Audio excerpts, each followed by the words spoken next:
शेतकऱ्यांसाठी आज दिवसभराच्या सकाळच्या ठळक व झटपट बातम्या. चला तर महत्त्वाच्या बातम्या जाणून घेऊया. आता जिल्ह्यातील 6000 मुली होणार लखपती. लेक लाडकी योजना 3,07,00,000 रुपयाचे अनुदान वाटप. पिवळ्या तसेच केशरी रेशन कार्ड असलेल्या कुटुंबामध्ये मुलीचा जन्म झाल्यास लेक लाडकी योजनेच्या माध्यमातून लाभ मिळणार आहे. सुरुवातीस मुलीच्या खात्यामध्ये 5,000 रुपये, इयत्ता पहिलीमध्ये गेल्यावर 6,000 रुपये, 6वीमध्ये गेल्यानंतर 7,000 रुपये, तसेच 12वीत गेल्यानंतर 8,000 रुपये आणि 18 वर्ष पूर्ण झाल्यानंतर 75,000 असे एकूण 1,01,000 रुपये मुलीस मिळणार आहेत. विमा रक्कम कधी मिळणार याची शेतकऱ्यांना प्रतीक्षाच. पिंपळगाव हरेच्या मोसंबी उत्पादकांची क्रूर चेष्टा. 5 वर्षानंतर सुद्धा मोसंबीचे उत्पन्नच हाती येईना.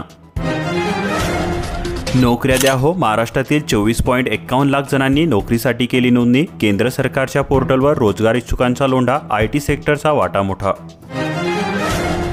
एसटीची भाडेवाढ ठरणार डोकेदुखी. सुट्या पैशांचा वांदा. वाहक प्रवाशांमध्ये वाद होण्याची शक्यता.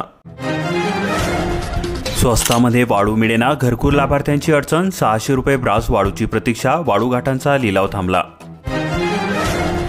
घुलेचा मोबाईल लॉक. मस्साजोग सरपंच हत्या प्रकरण. 31 जानेवारीपर्यंत CID कोठडी. अंजली दमानी यांच्या ट्विटने ट्विस्ट. ॲग्रिस्टॅक योजनेला अखेर मुहूर्त. राज्यामधील 6 लाख शेतकऱ्यांना मिळाली ओळख. अंमलबजावणीसाठी तलाठ्यांनी घेतला पुढाकार. शेतकऱ्यांना ओळखपत्र देण्यासाठी सुरू करण्यात आलेल्या ॲग्रिस्टॅक योजनेला अखेर मुहूर्त मिळालेला आहे. कृषी सहाय्यकांविना तलाठ्यांनीच या योजनेची अंमलबजावणी सुरू केलेली आहे. राज्यामध्ये आतापर्यंत 6,88,000पेक्षा अधिक शेतकऱ्यांनी नोंदणी केलेली असून त्यामधील 6 लाख शेतकऱ्यांना स्वतःची ओळख निर्माण झालेली आहे. महिलांना आता 2100 रुपये देणार. तसेच वृद्धांसाठी मोफत उपचार असणार. कारण सद्यस्थितीमध्ये दिल्लीत विधानसभा निवडणुकीकरता आम आदमी पक्षाचा जाहीरनामा पक्षप्रमुख अरविंद केजरीवाल यांनी सोमवारी घोषित केलेला आहे. त्यामध्ये महिलांना मासिक 2100 रुपये देणार. तसेच 24 तास पिण्याचे शुद्ध पाणी, वृद्धांसाठी मोफत आरोग्य उपचार आणि विद्यार्थ्यांसाठी मेट्रोच्या भाड्यामध्ये 50% सूट अशा प्रकारच्या आश्वासनांचा समावेश करण्यात आलेला आहे. महायुती सरकारने सुद्धा आपल्या जाहीरनाम्यामध्ये शेतकऱ्यांची आम्ही सरसकट कर्जमाफी करू अशा प्रकारचा शब्द दिलेला होता. मात्र सरकारला या गोष्टीचा कुठेतरी विसर पडत चाललेला आहे. त्यामुळे प्रत्येक शेतकऱ्यांनी या व्हिडिओच्या खाली कमेंट करा की सरसकट कर्जमाफी झालीच पाहिजे. आणि हो, तुम्ही जर आपल्या चॅनलवरती पहिल्यांदाच आलेला असाल तर अशा महत्त्वपूर्ण बातम्या दररोज जाणून घेण्यासाठी आपल्या चॅनलला सबस्क्राईब करून बेल आयकॉनला ऑलवरती सेट करून घ्या. अकोला जिल्ह्यासाठी 180 कोटी कधी. मार्च एंडिंग 2 महिन्यांवर कामासाठी निधीची प्रतीक्षा. सूर्यफूल झाले दुर्मिळ. मूर्तिजापूर तालुक्यातील शेतकऱ्यांना हवे मार्गदर्शन. सोयाबीन पिकाला पसंती. पक्ष्यांचा त्रास कारणीभूत. तटपुंजेस ते सुद्धा मिळेना. आहार शिजवणाऱ्यांचे मानधन अनियमित. धाड जिल्ह्यामधील कर्मचाऱ्यांचे रखडले होते मानधन. तेल भेसळीचा तडका. ग्राहकाच्या अंगाशी. जनतेच्या आरोग्याशी खेळ सुरू. वाशिम जिल्ह्यासाठी खुशखबर. 19,000 घरकुलांचे उद्दिष्ट होणार पूर्ण. तर तुमचे आधार कार्ड होणार ब्लॉक. बनावट पीक विमा घोटाळ्यानंतर कृषी विभाग अलर्ट मोडवर. गैरप्रकार रोखण्यासाठी उपाय. पीक विमा घेण्यासाठी बनावट अर्ज केल्याचे आढळून आलेले आहे. त्यांचा आता आधार कार्डच ब्लॉक करण्याचा इशारा कृषी विभागाने दिलेला आहे. सोयाबीन विक्रीसाठी मुक्काम करण्याची वेळ. संतगतीमुळे संताप व्यक्त. करोडोंचा अवांतर खर्च. संजय शिरसाट. बेकायदेशीर अनुदान मंजुरीवर येणार गदा. नियोजन समितीतून खैरात. व्याजमाफी द्या ना साहेब. 2.82 लाख मालमत्ताधारक. 24% चक्रवाढ व्याज. मालमत्ताधारक मेटाकुटीला. अर्ज घ्या आणि पैसे द्या. क्लेम अर्ज दाखल करणाऱ्यांसाठी पुन्हा रांगा. पैसे मिळणाऱ्याच्या अफवेने ज्ञानराजाच्या शाखेसमोर गर्दी. आतापर्यंत 63 गुन्हे दाखल. किसान सभेची निदर्शने. विमा अनुदान कर्जमाफी कधी देणार. किसान सभेच्या काय मागण्या आहेत बघा. राज्यामधील शेतकऱ्यांचे 2024 खरीप हंगामातील अतिवृष्टीचा मदत निधी PM किसान कृषी विभागाचा डेटा वापरून DBTच्या माध्यमातून शेतकऱ्यांना देण्यात यावा. अनुदान यादीमध्ये नाव घालण्यासाठी शेतकऱ्यांना बेटीस धरू नये. तसेच कापूस सोयाबीन अनुदान व आताचे अतिवृष्टीचे अनुदान मोबाईल आधार लिंक नसेल तसेच बोटाचे ठसे न लागणे या कारणांमुळे ज्या शेतकऱ्यांच्या KYC प्रक्रिया पूर्ण होत नाही अशा शेतकऱ्यांची खात्री पटवून अनुदान देण्यात यावे. अशा विविध प्रकारच्या मागण्या करण्यात आलेल्या आहेत. राज्यामध्ये हमीभावाने तूर खरेदीसाठी नोंदणी सुरू. सोन्याच्या दरामध्ये विक्रमी वाढ. खाद्यतेल मात्र घसरले. जालना सराफ बाजारामध्ये सोने 81,000 रुपये प्रति तोडा आणि चांदीचे दर 92,000 रुपये प्रति किलो असे बघायला मिळाले.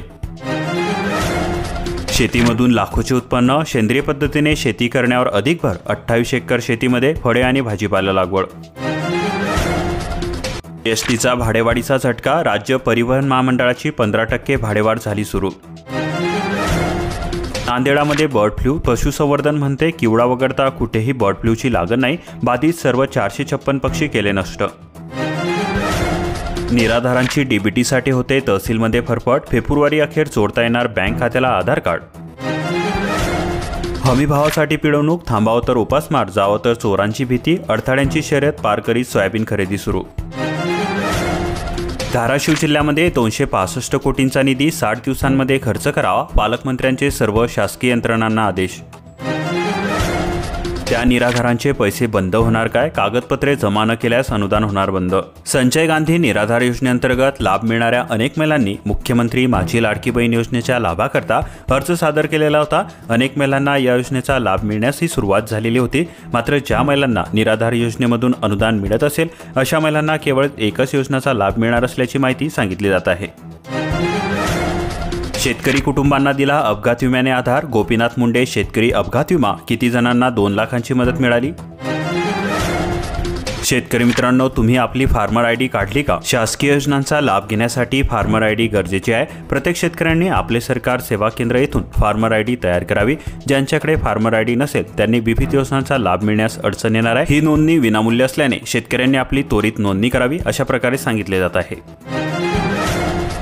मीटरचा भुर्दंड, वर्ष उलटून सुद्धा बंदच. नगरपालिकेची पाणीपट्टी सरसकट, कोट्यावधी पाण्यामध्ये दर दिवशी लाखो लिटर पाण्याचा अपव्यय सुरू, तोट्या लावण्याकडे दुर्लक्ष. 2.5 लाखांपर्यंत कर्ज, सलून ब्युटी पार्लरसाठी अर्ज, व्यवसाय योजना बँकाकडून आडकाठी, सूक्ष्म उद्योग व व्यवसाय योजना हा आहे उद्देश. शेतीचा सन्मान, आत्महत्याग्रस्त जिल्ह्यासाठी दिशादर्शक शेती मॉडेल, सुभाष शर्मा यांना पद्मश्री पुरस्कार. तोट्यामध्ये असलेल्या शेतकऱ्यांना नफ्यात आणण्याचा मूलमंत्र म्हणजे नैसर्गिक शेती, सुभाष शर्मा यांनी सांगितली नैसर्गिक शेतीची 6 सूत्रे. कचऱ्यापासून खत, ओल्या कचऱ्यापासून केली जाते खत निर्मिती, MIDC येथे लवकरच घनकचरा प्रकल्प उभारणी. फुलगोबीने भंगले स्वप्न, शेतापासून बाजारापर्यंत वाहतूक खर्च परवडेना, आवक वाढल्याचा शेतकऱ्यांना बसतोय मोठा आर्थिक फटका. आता शेतालाही मिळणार आधारची जोड, शेतकऱ्यांना मिळणार फार्मर आयडी, ॲग्रिस्टेक योजनेचे काम सुरू, योजना राज्यभरामध्ये राबवणार, शेताच्या तपशिलावर नोंद होणार. सोयाबीनमुळे घरात अडचण, उत्पादक शेतकऱ्यांची खासगी व्यापाऱ्यांना पसंती, कमी भावामध्ये तरी कशी विकणार? खात्यात पैसे, तळोदा जिल्ह्यातील 2799 घरकुलांचा प्रश्न सुटला, अनुदानाअभावी रखडले होते घरकुलांचे बांधकाम, शासनाकडून 500 कोटी रुपये उपलब्ध. कापसाच्या थप्पीने होऊ लागला त्वचेचा आजार, जिल्ह्यामधील अनेक शेतकऱ्यांचा कापूस घरामध्येच पडून.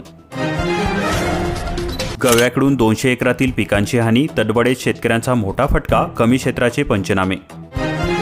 कोल्हापुरामध्ये थेट पाईपलाईनचे उपसापंप बिघडले, दुरुस्तीसाठी निधी नाही, वर्षभरामध्ये योजनेसमोर आर्थिक संकटे, GKC कंपनीची 20 कोटींची बिले थकली. सांगली जिल्ह्यामध्ये महाआवास योजनेमधून बांधणार 11,000 घरकुले, पालकमंत्री पाटील. मुख्य शासकीय ध्वजारोहण उत्साहामध्ये 339 अन्नप्रक्रिया प्रकल्पांना मंजुरी. शिवारामध्ये भरणार पाखरांची शाळा, वारणाकाठच्या गावातील स्थिती, ज्वारी पोटऱ्यामध्ये लवकरच हुरडा. मुदत संपणाऱ्या योजनांचा कृषी खात्याकडून प्रचार, यंत्रसामग्रीसाठी अर्ज मागवण्याचा आज शेवटचा दिवस, महाडीबीटी पोर्टलवर योजनांची माहिती 27 जानेवारीला प्रसिद्ध. दरवर्षी 5,000 नवीन ST बसगाड्या, प्रस्ताव सादर करण्याची उपमुख्यमंत्री अजित पवार यांची सूचना. वक्फ दुरुस्ती विधेयक मसुद्याला JPCची मंजुरी, सत्ताधारी पक्षाच्या 14 दुरुस्त्या स्वीकारल्या. छत्रपती संभाजीनगर शहरालगतची 450 एकर गायरान जमीन ताब्यामध्ये द्या, प्राधिकरणाचा शासनाकडे प्रस्ताव, नियोजित विकास आणि उत्पन्नाचे साधन मिळवण्याचा हेतू. विद्यार्थ्यांना गरम पाणी, वॉशिंग मशीन सुद्धा, मंत्री अतुल सावे यांची माहिती. वसतिगृह, आश्रमशाळांना वारंवार भेट देऊन तपासणी करण्याचे आदेश.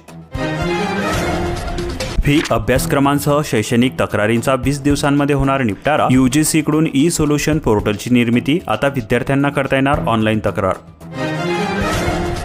ST भाडेवाढ ही अपहार्यच, मंत्री सरनाईक भाडेवाढ मागे न घेण्यावर ठाम.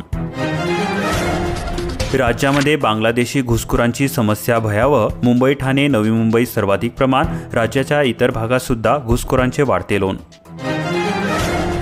दुधामध्ये होणारी भेसळ रोखण्यासाठी कायद्याची कडक अंमलबजावणी करा, मुख्यमंत्री देवेंद्र फडणवीस यांचे अधिकाऱ्यांना निर्देश. पुंडे कुटुंबीय व वाल्मिक कराड यांच्यामध्ये भागीदारी, दामनियांकडून अजित पवारांना पुरावे सादर. राज्यामधील जीपीएसचा पहिला बळी सोलापुरामध्ये, जिल्ह्यात 2 रुग्णांवर उपचार सुरू, सावधगिरी बाळगण्याचे आवाहन. उत्तराखंडात समान नागरी कायदा लागू, मुख्यमंत्र्यांकडून अधिसूचना जारी, UCC पोर्टलचेही अनावरण. असा कायदा लागू करणारे देशातील पहिलेच राज्य. लिव्ह इनमध्ये राहण्यासाठी पालकांची परवानगी आवश्यक असणार आहे. सर्व धर्मांमध्ये बहुपत्नी तत्वावर बंदी, पत्नी आणि मुलांसह पालकांनाही संपत्तीमध्ये समान वाटा. अशाच प्रकारच्या महत्त्वपूर्ण बातम्या दररोज जाणून घेण्यासाठी आपल्या चॅनलला सबस्क्राईब करून बेल आयकॉनला ऑलवरती सेट करून घ्या आणि हा व्हिडिओ तुमच्याजवळील शेतकरी मित्रांपर्यंत जास्तीत जास्त शेअर करा. भेटूया नवीन व्हिडिओमध्ये. तोपर्यंत जय हिंद, जय महाराष्ट्र.